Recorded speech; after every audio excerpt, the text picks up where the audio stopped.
So ఇవాళ తెలంగాణ రాష్ట్రంలో అంటే మన స్వేచ్ఛా వాయువులు పీల్చుకుంటున్నామన్నా లేదా ఇవాళ ఎవరికి నచ్చిన పార్టీలో వాళ్ళు హ్యాపీగా తిరుగుతున్నామన్నా ఒకరినొకరు విమర్శించుకున్నా తిట్టుకున్నా తండుకున్నా ఏం రాజకీయాలు చేసినా మన విత్ ఇన్ తెలంగాణలో చేస్తున్నాం, మన స్వరాష్ట్రంలో చేసుకుంటున్నాం.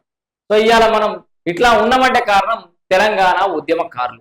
మరి అట్లాంటి ఉద్యమకారులు తెలంగాణ వచ్చినాక 10 ఏళ్ళు అయితే కొంత కడుపు మార్చుకొని ఉన్నారని చెప్పుకోవాలి. పాపం వాళ్ళు ఉపాసం ఉన్నారని చెప్పాలి. వాళ్ళకి ఎలాంటి సౌకర్యాలు లేవు, ఎలాంటి అవకాశాలు లేవు, రాజకీయ పరంగా ఆ పదవులు రాలేదు, ఇటు ఫైనాన్షియల్గా కూడా సెటిల్ కాలేదు, గుర్తింపు కనీసం ఒక గుర్తింపు కూడా రానటువంటి పరిస్థితి. అయితే ఎట్టకేలకు ఈ 10 ఏళ్లలో దగాపడ్డటువంటి తెలంగాణ ఉద్యమకారులకు కావచ్చు, అమరవీరుల కుటుంబాలకు కావచ్చు తగిన గౌరవం ఇచ్చేందుకైతే కొత్త సర్కార్ అయితే ఏదో వాళ్ళ ప్రయత్నం అయితే చేస్తున్నారు. ఇక్కడ త్వరలో దరఖాస్తుకు అవకాశం అని చెప్పేసి అయితే కనబడుతుందో ఉద్యమకారులకు సంబంధించిన సమస్యలు వినడానికి కేకే నియోజకవర్గం సమస్య ఉద్యమకారుల గుర్తింపు కమిటీ ఒకటి వేసారు కదా. ఆ ఉద్యమకారుల గుర్తింపు కమిటీ గతంలో అమరవీరుల మెమోరియల్లో ఒక ప్రజావాణి ఉద్యమకారులకు సపరేట్ ప్రజావాణి పెట్టింది కదా. దాదాపు 16 రోజుల పాటు దాదాపు 13,000 మందికి పైగా ఉద్యమకారులు కానీ ప్రజా సంఘాల నాయకులు కానీ వివిధ జేఏసీలతో నిర్వహించిన విస్తృత సంప్రదింపుల ద్వారా సేకరించిన అభిప్రాయాలను విజ్ఞప్తులను అన్నిట్లని ఆధారంగా చేసుకుని ఒక ముసాయిదా తయారు చేశారు. అంటే ఈ 10 ఏళ్లలో కనీసం వాళ్ళ గోడు వినేదానికి ఒక వేదిక కూడా లేకుండా అయిపోయింది 10 ఏళ్ల తెలంగాణలో. ఇప్పుడు కనీసం వాళ్ళకు ఒక వేదిక అని ఏమంటారు చూడు, కష్టం చెప్పుకుంటే జర బరువు తగ్గుతుంది అన్నట్టుగా కనీసం వాళ్ళు చేసినటువంటి ఉద్యమాలు వాళ్ళ చరిత్ర మళ్ళొకసారి వాళ్ళకి పునరావృతం అయ్యి వాళ్ళు గుర్తు చేసుకొని వాళ్ళ పేపర్ కట్టింగ్లు దొరాడకచ్చుకోరు, వాళ్ళ ఫ్రేములు తెచ్చుకోరు, వాళ్ళు రాసినటువంటి కథనాలు తీసుకొచ్చి ఆడ ఈ ఉద్యమకారులకు సంబంధించిన గుర్తింపు కమిటీకి అందజేసారు.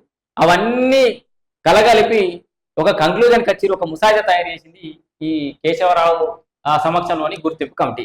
ఏం చేసిరు ఫైనల్ గా ఉద్యమకారుల గుర్తింపుపై ఏంది కమిటీ ప్రాథమిక పరిశీలన చేసిరు. దీంట్లో ఏం చేస్తారంటే సమగ్ర నివేదికను మినిట్స్ ను రూపొందించి సీఎం రేవంత్ రెడ్డి సమర్పిస్తామని తెలిపారు. ఉద్యమకారుల దరఖాస్తు చేసుకోవడానికి త్వరలోనే అధికారిక వెబ్సైట్ లేదా పోర్టల్ కూడా ఇప్పుడు ఆఫ్లైన్ లో కూడా తీసుకున్నారు కదా, ఒకటి ఉద్యమకారుల కోసం సపరేట్ ఒక పోర్టల్ కూడా పెడతారట, వెబ్సైట్ పెట్టి దాంట్లో కూడా అప్లికేషన్ వేసుకుంటారు.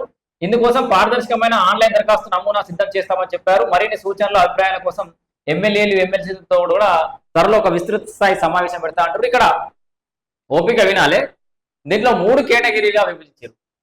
ఏది ఉద్యమకారుల గుర్తింపు పైన కమిటీ ప్రాథమిక పరిశీలన అనంతరం ఒక 4-5 కేటగిరీలుగా ఉద్యమకారులను డివైడ్ చేస్తారు. దాంట్లో మొదటి కేటగిరీ అమరుల కుటుంబాలు.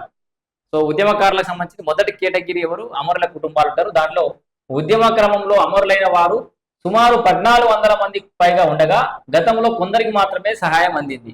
సో మిగిలిన అర్హులైన అమరుల కుటుంబాలను గుర్తించి న్యాయం చేయడం అనేది మొదటి కేటగిరీలో చేస్తారు. ఇక రెండవ కేటగిరీకి వచ్చేసరికి గాయపడిన ఉద్యమకారులు. ఇలా రెండవ కేటగిరీలో గాయపడ్డ ఉద్యమకారులు ఉంటారు. పోలీసు కాల్పుల్లో లాఠీ చార్జీల్లో శాశ్వత అంగవైకల్యం పొందిన వారంటే కన్ను కోల్పోయిన వాళ్ళు, కాలు చెయ్య కోల్పోయిన వాళ్ళు, కొంత అంగవైకల్యానికి గురైన వాళ్ళందరూ కూడా గాయపడ్డ ఉద్యమకారులందరూ కూడా రెండవ కేటగిరీకి వస్తారు. ఆత్మహత్యా యత్నంలో తీవ్రంగా గాయపడిన క్షతగాత్రులు కూడా ఉండొచ్చు. సో వీళ్ళు రెండవ కేటగిరీ. ఇక మూడవ కేటగిరీకి వచ్చేసి జైలు జీవితం గడిపిన వాళ్ళు. ఎప్పుడు తొలి దశ 1969 అంటే 69 ఉద్యమం అప్పుడు కావచ్చు, తర్వాత మలిదశ ఉద్యమాల్లో ప్రివెంటివ్ కస్టడీ, రిమాండ్, తర్వాత తీవ్ర జైలు శిక్షలు అనుభవించిన విద్యార్థులు, ఉద్యమకారులు. మూడవ కేటగిరీలో ఎవరు ఉంటారు? జైలు జీవితం గడిపిన వాళ్ళు. ఇక 4వ కేటగిరీలో కేసులు నమోదైన వాళ్ళు. ఉద్యమ సమయంలో క్రిమినల్ కేసులు కానీ బెయిలబుల్ ఆర్ నాన్ బెయిలబుల్ సెక్షన్ల కింద కేసులు ఎదుర్కొన్న ఉద్యమకారులు. అంటే కేవలం కేసులు అయినాయి కాకపోతే రిమాండ్ పోలే అన్నాడు. వీళ్ళు 4వ కేటగిరీలు ఉంటారు. ఇక ప్రత్యేక కేటగిరీలు ఏముంటాయంటే సంస్థాగత మరియు క్రియాశీలక శ్రేణులు. దీంట్లో ప్రత్యేక కేటగిరీ. వీళ్ళు ఎందుకు ప్రత్యేక కేటగిరీగా తీస్తున్నారంటే వీళ్ళు ఉద్యోగస్తులు వీళ్ళు ఉంటారు కదా, వాళ్ళందరూ కేసులు నమోదు కాకపోయినప్పటికీ కూడా ఉద్యమ నిర్మాణంలో క్రియాశీలకంగా పాల్గొన్న ప్రభుత్వ ఉద్యోగులు కావచ్చు, మహిళా ఉద్యమకారులు కావచ్చు, ధూమ్ధాం కళాకారులకు కూడా ఇక్కడ అవకాశం కల్పించారు. ధూమ్ధాం కళాకారులు కావచ్చు, వివిధ సంస్థల సభ్యులు కూడా కావచ్చు. ఇట్లా 4 కేటగిరీలు ప్లస్ ఒక ప్రత్యేక కేటగిరీగా ఉద్యమకారులు అనేది గుర్తించింది గుర్తింపు కమిటీ. ఇప్పుడు ఆ కేటగిరీల వారిగా మళ్ళా ఎవరైనా ఇప్పుడు ఆ మెమోరియల్కి పోయి అప్లికేషన్లు దరఖాస్తు పెట్టుకోలేకపోయిన వాళ్ళు ఆన్లైన్లో కూడా చేసుకోవచ్చు. దానికి ఒక వెబ్ పోర్టల్ కూడా త్వరలో ప్రవేశపెడుతున్నట్టు. ఇక ఆకాంక్షలు, సంక్షేమ అభ్యర్థనలు. జార్ఖండ్, ఉత్తరాఖండ్ తరహాలో సంక్షేమ పథకాలకు చట్టబద్ధతో పాటు శాశ్వత కార్పొరేషన్ ఏర్పాటు, ఉద్యోగులు వసతి కలిగిన వారు గుర్తింపు కార్డు ప్రశంసాపత్రం ఆశిస్తుండగా యువత 250 గతాల ఇంటి స్థలం, ఆర్థిక సాయం, పెన్షన్, ఆర్టీసీ ఉచిత ప్రయాణం, ఉచిత విద్య, స్వయం ఉపాధి రుణాలు కోరుతున్నారు. ఇది వాస్తవమే. ఇప్పుడు మన తెలంగాణ సాధన కోసం ప్రాణాలు తెగించినటువంటి ఉద్యమకారులకు ఇప్పుడు చాలా ఎంతమంది మహిళలకు ఉచిత బస్సు ప్రయాణం ఇస్తున్నాం. ఆ ఉద్యమకారులకు ఉచిత బస్సు ప్రయాణం ఇస్తే వేరేదేముంది, మన రాష్ట్రంలో గర్వంగా తిరుగుతారు కదా మన బిడ్డలు. ఇది మంచి ఆలోచన. మొత్తానికి రేవంత్ సర్కార్ ఒక గొప్ప ఆలోచనతో ముందుకొచ్చింది.